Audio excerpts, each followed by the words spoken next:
মুড়ি আর ডিম দিয়ে দারুণ একটা রেসিপি। তার জন্য কি কি নিয়েছি আমি বলে দেবো। এখানে আছে মুড়ি, ডিম, পেঁয়াজ কুচি, লঙ্কা কুচি, বেসন, লবণ আর হলুদ। এবার আমি ভালো করে মুড়ির সঙ্গে ডিমটা ফাটিয়ে নেব। আমি ডিমটা ফাটিয়ে নিয়েছি। এবার দিয়ে দেবো লঙ্কা কুচি, দিয়ে দেবো পেঁয়াজ কুচি, এবার দিয়ে দিয়েছি হলুদ গুঁড়ো, এবার দিয়ে দিয়েছি লবণ, এবার দিয়ে দিয়েছি বেসন। এবার ভালো করে মেখে নেব। জল দিইনি আমি, এই ডিমটা দিয়েই মেখে নিয়েছি। আমাদের মাখানো হয়ে গেছে। এবার আমি গ্যাসটা ধরিয়ে কড়াই চাপিয়ে কড়াইয়ের মধ্যে তেল দিয়ে দিয়েছি।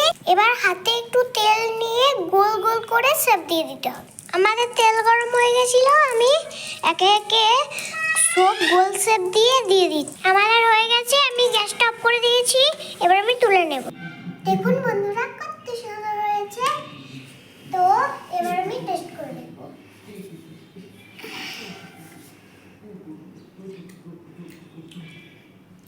দারুণ হয়েছে বন্ধুরা, সুপার।